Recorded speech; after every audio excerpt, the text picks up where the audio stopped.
ખિસ્સામાં લઈને જઈશું અને આખી ઇવેન્ટ જ્યારે આજ પૂરી થાય ત્યારે આપણે કોઈ પણ જગ્યાએ કચરો નહીં જોવા મળે અને નો વેસ્ટ ઇવેન્ટ તરીકે આપણે આતુરતાથી જા રહી છે. આપણા ગેસ્ટને નમ્ર વિનંતી કરી કે સ્ટેજ ઉપર આવશે અને બધા તો આજે આપણે આવ્યા છે હેપી સ્ટ્રીટમાં અને સે નો ડ્રગ્સ માટે, એટલે ડ્રગ્સ ના લ્યો એના માટે. તો જોજો તમે ખાલી આ પ્રોગ્રામ.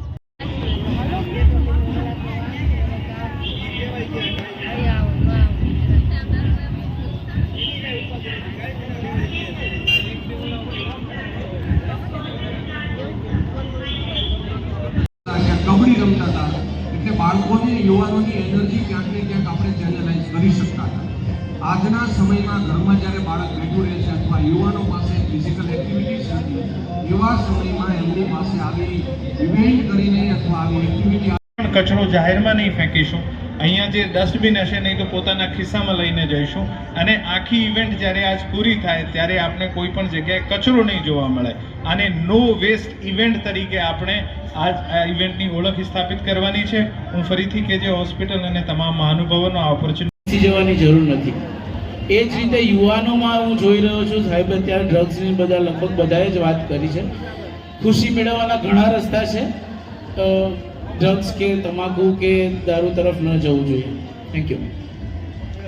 હવે આપણે જેની આતુરતાથી જા રહી છે આપણા ગેસ્ટને નમ્ર વિનંતી કરી કે સ્ટેજ ઉપર આવશે અને બધા પબ્લિકને ખાસ વિનંતી છે કે રોડની બે સાઈડ વહી આવે. બંને સાઈડ આપણે આપણી પરેડ માણવાની છે, પોલીસ પરેડ, જે તમે પરેડ ગ્રાઉન્ડમાં જોયો છે. તો આપણે આ સરસ મજાની પરેડ આપણા પોલીસ તંત્ર તરફથી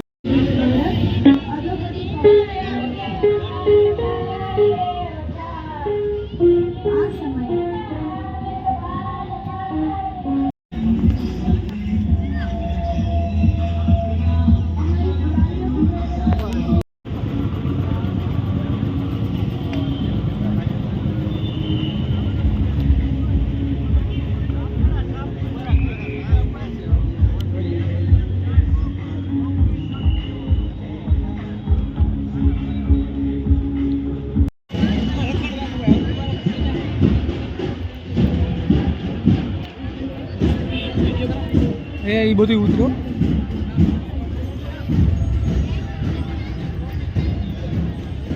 તે તારી જિંદગીમાં આવા ચિત્ર દોર્યા પટેલ? સાચું કહેજો દિલથી.